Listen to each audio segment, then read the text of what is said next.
So welcome to Hwoarang lesson 17. Today's lesson for today is Hwoarang's throw game. You've probably heard from other players, and of course searching the net on Twitter, YouTube, etc. You hear people say Hwoarang, for a Taekwondo guy, has a really solid throw game. Whether he deserves it or not is not the point. He has a really good throw game, and we're gonna outline each and every throw that he has, so that you get a better idea of what his throw game really is in Season 4. So, he's got a collection of throws. Around 1, 2, 3, 4, 5, 6, 7, 8 throws. 8 throws. This is not counting the side throws, both left and right, and the backturn throws. The reason why I didn't include the side throws and the backturn throws is because more often than not, you are not going to be getting those throws in an actual match. The instances you get those throws are either because of a setup or by chance. Your opponent so happened to recover this way and you threw them and did a lot of damage. Side throws and backturn throws do far more damage than all the throws on axis, which is all the throws that are currently listed here. So in LFF, he can do a lot of throws already, and you can see that he has a pretty good throw game just because in LFF. And remember, LFF, you can see it from one of the 3 stances here on the slide, is the one where he puts both his arms together like that. It's his generic stance. It's the stance he's always in every time you boot up the game. And from that, you can already see he has 1, 2, 3, 4, 5, 6 throws. Of course, you remember Tekken 7 changed the way throws interact. So if it's a 1+3 or a 2+4, most generic throws are easily breakable. You can throw tech them with a 1 or a 2. So you have to. So even if it's 1, 2, 3, 4, 5, 6 throws, that's technically 5 throws because 1+3 and 2+4 in Hwoarang's case are generic throws, and both those throws can be throw tech by a 1 or a 2. So the command throws, he has 4 command throws, which is great. And then of course in left Flamingo, he has 1 throw. And then right foot forward, he has a special throw. That is not a generic throw compared to the ones in LFF. That 1+3 and 2+4 in RFF is a completely different animation and requires a completely different break. So now let's break it down per stance and per throw and what each throw gives. So we're gonna go back to LFF. This is the one with a huge collection of throws, the 6 throws, technically 5. So of course, as I mentioned earlier, I was talking about the breaks, 1+3 and 2+4 generic throws. But you can see they're on tech, like if you throw break the move, right? It has different frames. So 1+3 is -3, 2+4 is -6. And of course, the positioning on where you break it, right? If your opponent throw techs, the positioning is very important because you could still use that situation. Forward 2+3 is the one where he side switches. And of course, it's 0 on tech. And the positioning more or less brings you back to neutral. Of course, we're going to go through a whole demonstration of the throws when we go back into the game. Down back 1+3, this is his judo throw, does 40 damage. Back 2+4, this is the roll and choke throw. This used to do like 50+ damage because they had a guaranteed backturn 4. They removed that. It's -2 on tech. And QCB3, this is the doormat throw. This is the one you would rarely see because sometimes the error would end up in a back 3. Like if you try inputting it, you'll end up in a back 3. But it's currently Hwoarang's strongest throw at 45 damage. But let's show it. So this is the 1+3 throw. Generic throw, 35 damage. This is the 2+4 throw. This is the down back 1+3 throw. This is the forward 2+3 throw. This is the back 2+4 throw. And then this is the QCB throw. They all look great, animation wise. So let's cover it one by one. The 1+3 throw, decent Oki, but as you can see, he recovers really far. So it's okay. And if they throw tech it, what happens is you switch sides. So if you need to switch sides and your back is behind the wall, just do the 1+3 throw. Very fast, 12 frames. At least you're only -3, and you switch sides immediately. The same can go for the 2+4. At times, this would swap sides for reasons unknown. Maybe the Tekken 7 cameraman can like give answers to that, but most of the time it shouldn't. And this one is -6 on tech. And as you can see, you're quite close to your opponent, so they could still use the frames to their advantage compared to the 1+3 throw. It's slightly farther. 2+4 puts you in a more primed position. So of course, 2+4, this is where back 3 is kind of guaranteed. So this, typically what you could do is just do the 2+4 throw and then back 3. But as you can see, they can block it. They can wake up block. So they can either wake up block or they could roll tech out of it and back 3 won't connect. So it's an option you can go for, and it's not that bad to go for, even if you whiff it. But what you're being mainly afraid of is if they stand up block it. If they don't, then the Oki you get on this is tremendous. That's how good this generic throw is. Assuming your opponent doesn't have like the Oki to the Okizeme defense to deal with it. So the next throw on the list is forward 2+3. This is the side swapping throw. This is far more reliable and has slightly better reward because it's 40 damage. So if 1+3 swaps sides with you consistently, right, at 35 damage, this is gonna swap sides consistently as well at 40 damage. And they're both 12 frames, as you can see here. It's just that it's 12 frames active, while this is 12 to 14 frames active. And if you hold the forward, it's 15 to 17 frames active. So of course on throw tech, forward 2+3, swap sides. Very, very reliably, and you're far safer. You can see you're way more in neutral compared to like 1+3. This is still good. You're kind of safe at -3 as well, but this is just way farther. And it's 0, so you have more leeway to press your buttons compared to being at -3. So now we'll go to the 1+3, which is the judo throw. This one has really, really good Oki. However, unlike 2+4, where you could press back 3, you can pretty much never press back 3 here, because it's always they're gonna wake up in this way.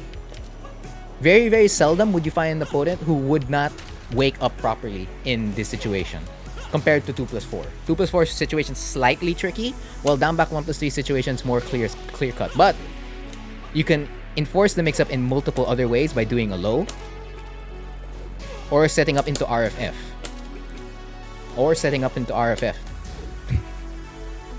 Hwoarang loves me. Or setting up into RFF. Like so. And you can swap that mix-up over and over again and change it to down 3-4. Of course, you have to be aware of their wake-up kicks, because if you attempt to do something, you could get counter hit launched from the wake-up kicks. On throw tech, this move is -6, and you're still close to each other. So an instant down jab if you really, really want to press, but I more or less suggest you just hold back and return yourself back to neutral and create a new situation. And of course, now we go to the back 2+4 throw, the roll and choke, the one that did ton of damage and had a back turn 4 guaranteed previously in Season 4. But now that no longer is the case, so all you get is a back turn 2+4. There is no Oki on this aside from doing this move, so you could just do back 2+4 and then jump and then do a jumping low kick. And of course, you can just mix that up with a jumping high kick. You can. The option is present, but it's more of a surprise thing than anything. What you could typically do for this Oki is to position yourself properly. So you can do disrespect immediately to put yourself in RFF and incorporate Hwoarang movement with it, so that you can get RFF to be useful in a certain situation. Or you can fox step your way out of it and create more space and distance between you. Most especially if the counter is counting down, like it's a round end type thing, you could do that and you'll be really, really far from your opponent. And then we're gonna go to the last throw in LFF, which is QCB3. Wait, that's what I meant. This is the error you might potentially get. You'll get back 3 when you're attempting to do QCB3. Oh no. Oh no. QCB3, please. Hwoarang loves me. A few moments later. QCB3. Yay! Doormat. This also puts you at a favorable advantage in regards to Oki. However, just like down back 3+4, down back 1+3, they can wake up and block the back 3. So of course, change it with the RFF or whatever mix-up you'd like to put in between. Just be careful of wake-up kicks. And of course, on tech, this move keeps you really, really close at -2. So of course, if you really wanted to get like a counter hit in between, at -2, you could press back 4, which will make it a 15 frame move, but it's something you could risk. So that's all the throws in left foot forward and what you could potentially do with most and what you should watch out for. Let's go to the throws in left Flamingo. Yes, so while Hwoarang is stringing his opponent in left Flamingo, let's say you're doing 3 forward, down 3-4, motion switch, LFS 1, 2, 3, you could, at that moment, at that string sequence I mentioned, at the 2-3, you could mix up the throw. And of course, forward 2+3 is exactly the same throw as forward 2+3 in left foot forward. So this is the throw that switches sides, both on hit and on tech, and gives 40 damage. And of course, it's a 1+2 break. Now, what's special about this throw is that it breaks floors. So if you're in Cave of Enlightenment, for Hwoarang stage, or you're in Forgotten Realm, this throw has high value. If I do forward 2+3 from LFF, it would break the floor. And of course, this has a combo. You could combo this, like so. If I do it in left Flamingo, it will still floor break, and you can combo as such. Like so. Okay. So what's special about this is that you can mix it up. So let's say he's the stand guard all. So let's say you're in left Flamingo, you're doing 3 forward, 3 forward, as I mentioned. You're +2. You could do forward 2+3. And remember, it's 12 frames, but this is +2 on block. So technically, this move is now 10 frames. So we're gonna block that and press a jab. Oh, and you'll lose. That's the interesting interaction in regards to a 10-frame throw. Since it is currently 10 frames, but let's say you press something slower, you press 11, that's when you'll lose. But of course, even if you press a slower button, you could still throw break. There you go, like so. Left Flamingo, forward 2+3 throw. And of course, that's the only throw he has in Flamingo. If he had a throw in right Flamingo, that'd be really, really strong given the current state of right Flamingo in Season 4. So now we're gonna go to the last stance of Hwoarang, which is right foot forward. And here, as I mentioned, he has a special 1+3, 2+4 throw. It has a different animation compared to its left foot forward counterpart. You'll see in a bit why it's way different. Of course, you can still do certain left foot forward throws in RFF. So that's still forward 2+3, down back 1+3, back 2+4, and QCB3, all of which we've demonstrated and talked about in left foot forward and in left Flamingo. So the RFF throw, right, whether you do 1+3 or 2+4 as your input, this is how the throw would look like. And 45 damage, very strong. And this swaps sides both on hit. Only on hit. I believe this does not swap sides on throw. Yes, it does not. It keeps you in a very peculiar situation at -6. And I believe the throw break is 1+2. Not 1 or 2. Yeah, it's not a 1. And it's not a 2. It's a 1+2. This is a 1+2 break. And you'll be +6 if you throw tech this. However, if you do not, again, that is a massive amount of damage you're going to be getting from Hwoarang. Okay, so I'll demonstrate the throws in right foot forward.